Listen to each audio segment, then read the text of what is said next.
Baik, setelah mempelajari tentang LAN, di sini lembar kerjanya pada halaman 7 membandingkan switch dan hub. Ya, ini juga perlu dipahami, tapi sebenarnya untuk masa sekarang ini sudah tidak terlalu dibutuhkan. Kenapa? Karena switch dengan hub ini lebih banyak pakai switch, meskipun dia lebih mahal, tapi justru kecepatannya yang diperoleh jauh lebih cepat. Di sini kalian diminta untuk mencari tentang artikel mengenai switch dan hub. Cuman karena ini sudah kategori agak ketinggalan zaman, jadi ini saya percepat saja. Tujuannya peserta didik menjelaskan perbedaan antara switch dan hub dengan benar. Langkah kegiatannya: 1. Bukalah dan bacalah beberapa website yang membahas mengenai switch dengan hub. 2. Agar wawasanmu bertambah, bertanyalah pada gurumu mengenai switch dengan hub. Yang ketiga, kumpulkan informasi tentang switch dengan hub dari membaca dan bertanya. Yang keempat, setelah mendapatkan informasi mengenai switch dengan hub, maka jelaskanlah perbedaan antara switch dengan hub. Yang kelima, komunikasikan hasil tugasmu di depan kelas dengan percaya diri.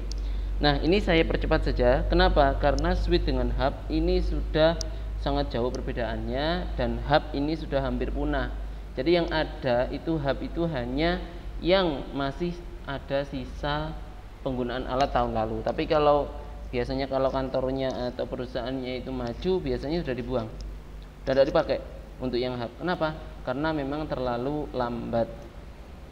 Nah, switch dengan hub ini perbedaannya adalah bagi switch itu dia mampu untuk mengalokasikan atau untuk memberikan kecepatan penuhnya pada jaringan yang aktif saja.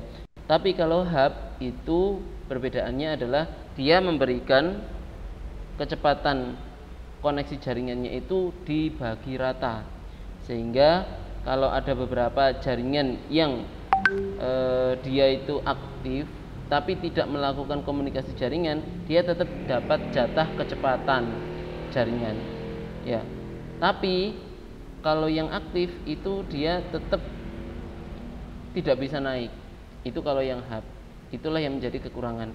Sehingga dengan adanya perbedaan mekanisme seperti itu, maka switch itu jauh lebih diminati orang. Kenapa? Karena dia mampu mengalokasikan kecepatan jaringan pada komputer yang membutuhkan saja. Jadi misalnya ada 10 jaringan komputer yang aktif dan yang membutuhkan koneksi jaringan itu hanya 2, maka misalnya kecepatannya adalah 100, maka 100 itu dibagikan kepada 2 komputer itu saja, sehingga masing-masing mendapatkan 50 kecepatannya. Jadi 100 dibagi 2, maka akan mendapatkan kecepatan 50 Mbps, ibaratnya seperti itu. Nah, kalau hub ini misalnya yang membutuhkan jaringannya itu adalah 2 saja, tapi yang aktif di situ ada 10, maka tetap 100 dibagi 10, tidak dibagi 2, sehingga kecepatannya jauh lebih lambat, yaitu mendapatkan hanya 10 Mbps. Nah, itu penyebabnya kenapa orang tidak suka menggunakan hub, karena memang hub itu masih menggunakan teknologi lama, sehingga hub ini bisa dikatakan hampir punah, sehingga yang sering dipakai itu adalah yang switch. Itu saja ya yang perlu saya sampaikan ya, agar lebih cepat pembahasannya pada materi inti dan materi praktek. Halaman berikutnya, di situ ada tugas rumah. Perhatikanlah gambar di samping. Gambar di samping merupakan penerapan jaringan LAN yang melibatkan satu komputer sebagai server dan menghubungkan 2 buah komputer. Buatlah sebuah penerapan jaringan LAN yang dapat menghubungkan 5 buah komputer. Untuk dapat menggambarkan jaringan LAN yang kamu buat, kamu dapat menggambarkannya pada buku tugas. Dalam menyelesaikan tugas rumah ini, kamu dapat mencari referensi lain dari media cetak maupun elektronik. Kamu juga dapat bertanya kepada orang lain yang lebih mengetahui mengenai jaringan komputer. Tulislah hasilnya pada buku tugasmu dengan rapi. Setelah menulis jawabanmu, mintalah tanda tangan orang tuamu pada bagian bawah jawaban sebagai bukti kamu telah mengerjakan tugas ini dengan baik. Nah, ini bisa dijadikan tugas. Kamu bisa browsing nanti untuk mengetahui beberapa jaringan yang ada di gambar tersebut, ya. Itu satu, gambar dunia itu menandakan koneksi internet. Kemudian kedua, terus ada poin ketiga, ya. Terus ada 4, ada 5. Silakan itu nanti digambar di buku lalu difoto kirimkan ke saya itu ya. Kemudian itu tugasnya ya. Silakan ditulis dulu halaman 8 tugas rumah.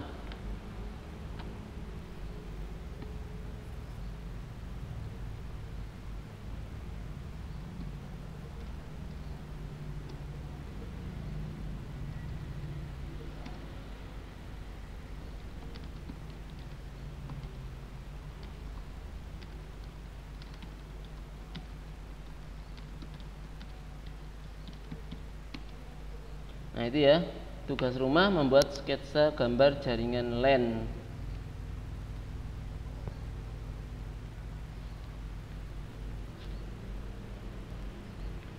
Sudah? Sudah ditulis tugasnya ya, nanti dikerjakan, dikumpulkan hari ini. Berikutnya MAN, Metropolitan Area Network. Pada sebelumnya kamu telah mempelajari mengenai PAN, Personal Area Network, dan LAN, Local Area Network. Apakah masih terdapat hal yang belum kamu mengerti? Segeralah bertanya kepada gurumu apabila masih terdapat hal yang belum kamu mengerti. Materi ini akan membahas mengenai MAN, Metropolitan Area Network. MAN sendiri juga merupakan konsep dari sebuah jaringan komputer.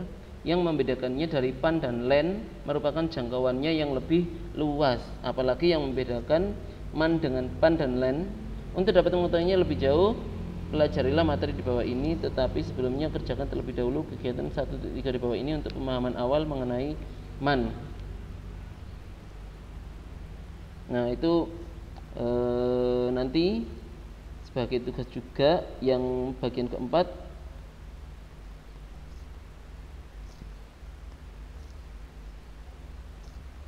Nah ini yang nomor 3 ya.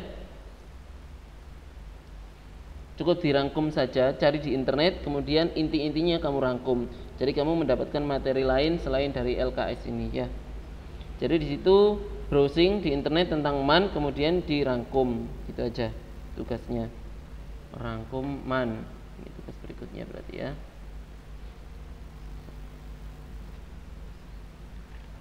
Berarti yang tadi itu tugas 7, terus ini tugas 8. Tugas 7 ya, halaman 8 itu tugas rumah. Terus yang ini tugas 8. Tugas 8 ini adalah merangkum tentang MAN di internet. Nah, mudah sekali tugas 8 ya. Cukup browsing di internet tentang MAN, Metropolitan Area Network, kemudian dirangkum pada bagian-bagian yang penting, terus difoto lalu dikirimkan via WA. Jangan lupa biar mudah nanti diberi keterangan tugas 8 gitu ya. Ini saya share bentuknya.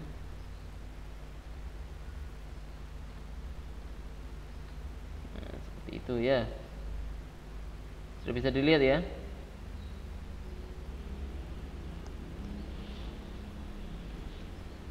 Tinggal 5 menit. Ayo kita lanjutkan. MAN merupakan sebuah kumpulan beberapa jaringan yang mengcover sebuah kota. Jadi ini kata kuncinya itu dia jangkauannya adalah sebuah kota. Pada awalnya rangkaian MAN dihubungkan dengan menggunakan kabel LAN untuk menghubungkan kantor yang satu ke kantor cabang yang lainnya yang jaraknya beberapa kilometer. Dengan hadirnya WiMAX, maka penggunaan layanan internet semakin tertarik pada wireless yang berskala MAN. Peralatan pre-WiMAX merupakan suatu perangkat yang didesain khusus untuk wireless berskala MAN. Contoh peralatan ini adalah Redline AN50, AN30, Alvarion Link Blaster. MAN sendiri memiliki beberapa karakteristik, diantaranya meliputi seluas kisaran antara 5 dan 50 km. Banyak MAN mencakup area perkotaan.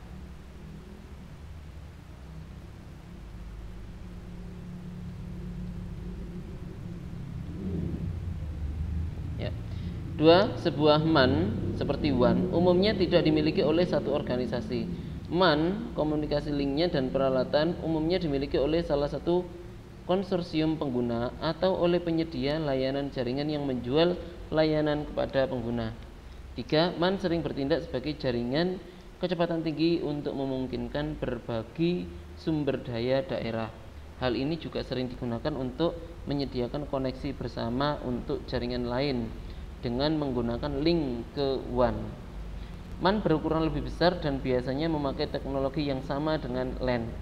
Hanya memiliki sebuah atau dua buah kabel dan tidak memiliki elemen switching yang berfungsi untuk mengatur paket melalui beberapa output kabel.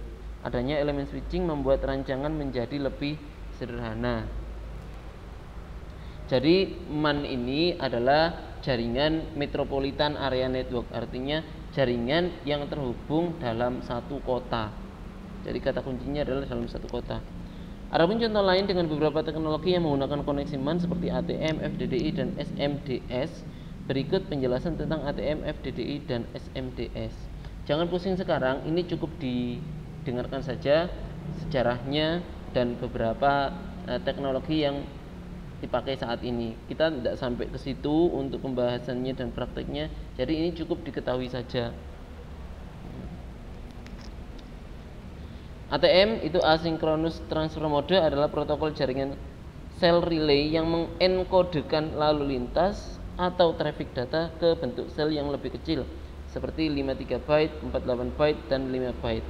FDDI ini adalah Fiber Distributed Data Interface, merupakan standar transmisi data dalam sebuah LAN yang mencakup jangkauan lumayan jauh hingga 200 km.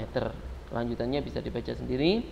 Kemudian SMDS, Switch Multi Megabit Data Service, adalah layanan koneksi untuk LAN, MAN, dan WAN dengan tukar menukar data berdasarkan standar IEEE 802.6 DKIDB. Lanjutannya bisa dibaca sendiri.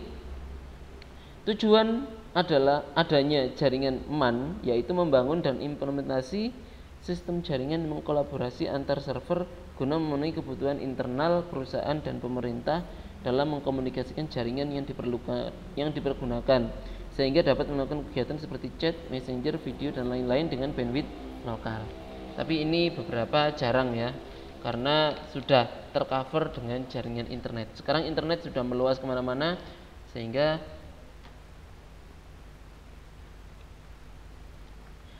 beberapa MAN ini sudah melebur karena sudah menjadi koneksi jaringan yang lebih besar, yaitu internet. Ini ya, kelebihan MAN dapat melingkupi kawasan yang lebih luas dibanding dengan LAN, gitu ya. Kekurangan MAN, nanti lanjutannya bisa dibaca sendiri ya. Kekurangan MAN hanya akan berlaku jika komputer pribadi tersebut dapat bersaing atau sebagai terminal. Jika sebuah komputer pribadi digunakan sebagai terminal, memindahkan file, membolehkan pengguna untuk mengambil file dari host ataupun menghantar data ke host. Download file berarti membuka dan mengambil data dari sebuah komputer pribadi yang lain dan menghantar data ke komputer yang berkenaan yang diminta oleh pengguna. Jadi di sini keuntungannya, server kantor pusat dapat berfungsi sebagai pusat data dari kantor cabang.